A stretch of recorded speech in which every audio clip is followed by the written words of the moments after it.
from the Lakeside Newsroom of the Henrico Citizen, your hometown news source since 2001. This is the Henrico News Minute with publisher Tom Lapis. COVID-19 vaccination efforts in Henrico are shifting just a bit, and a team of students from J.R. Tucker High School earns the right to compete at a national event this summer. We'll have details about those stories and more in today's Henrico News Minute. It's Friday, April 16th, 2021. It's brought to you today by the Henrico Department of Public Utilities. And now for the news. Well, now that Henrico has entered phase 2 of the COVID-19 vaccination process, the strategy for vaccinations in the county and in neighboring Richmond is shifting somewhat. Officials from the Richmond and Henrico health districts are closing one of the two primary mass vaccination sites that they've been using at the end of this month. That's the Arthur Ashe Center in Richmond, and they'll be replacing it with 4 smaller regional sites in the two localities, one each in the region's north, south, east, and western portions, according to nurse manager Amy Popovich. The logic there is that most people who have pre-registered for the vaccine either have received one or will do so soon, and so the next portion of the vaccination process will involve more deliberate and proactive efforts to reach people within their own communities and encourage them to get a shot. So having smaller vaccination sites that are closer to them could help with that process, according to Popovich. In order to be more proactive, the RHHD recently hired 10 new part-time outreach workers and 8 new community health workers who will be assisting in door-to-door efforts to identify and schedule people for vaccines. The agency is also continuing to work with about a dozen community partners, including churches, that are assisting with outreach in their individual communities and helping to register people that way. And it has now opened its hotline at 205-3501 to receive calls from and to register for vaccinations, anyone who's eligible in phases 1A, B, or C, but who has not yet pre-registered. Combined, those efforts are part of the agency's plan to be, quote, as creative and strategic as we can be to be in communities making vaccines accessible, end quote, according to Popovich.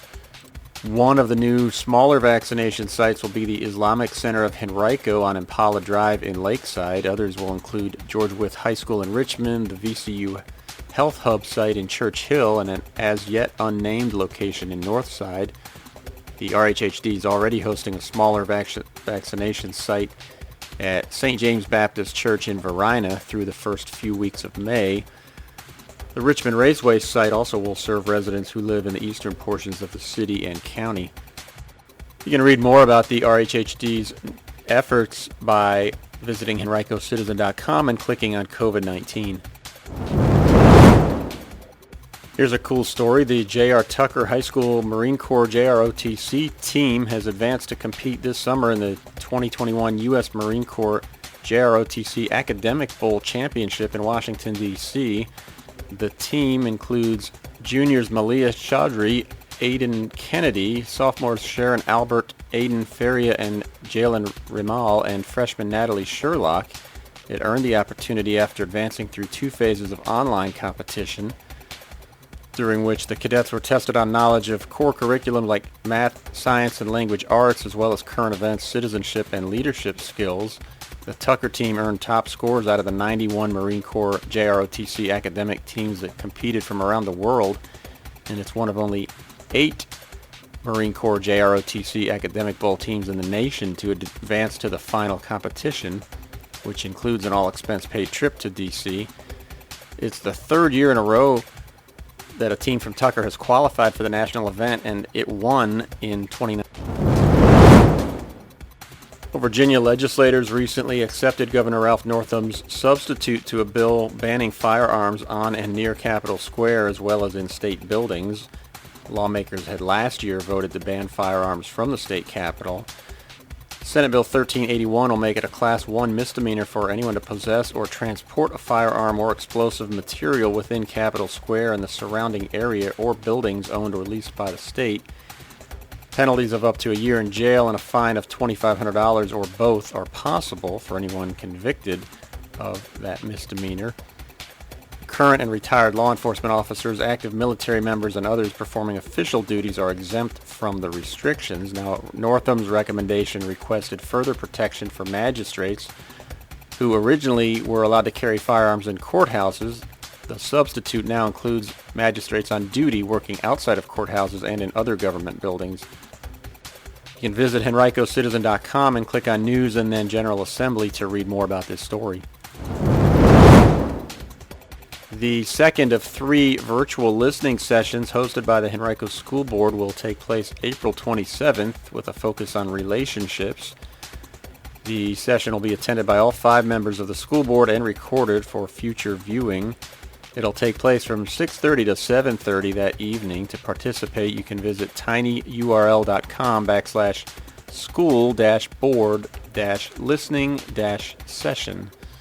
Last month, the board hosted a forum on equity and opportunity, and on May 25th, it will host one that's focused on academic growth.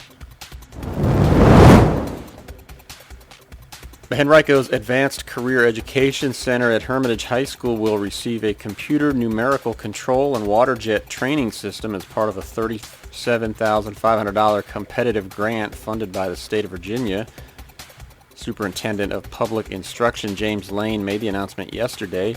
Altogether, the state is funding $600,000 in grant requests from 16 high schools and technical centers statewide to upgrade equipment for their CTE programs. Each school will receive that identical $37,500 grant. Well, some news that we at the Henrico Citizen are very happy to share. Our managing editor, Patty Krzeski, won 8 awards at the Virginia Professional Communicators 2021 Communications Contest, including 4 first-place entries that will now advance to the National Federation of Press Women competition.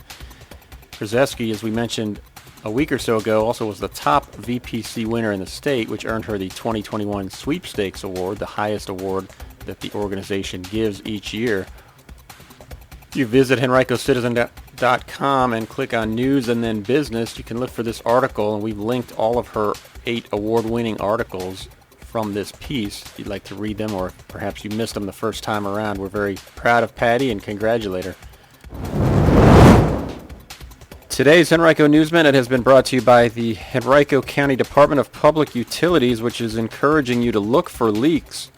If you have a high water bill, it's possible that you have a leak that you're not aware of. Check for dripping faucets, toilets, and showers, and walk around your yard to see if water is pooling anywhere. You also can check your crawl space and garage. For details, visit henrico.us/utility/high-water-bill-2.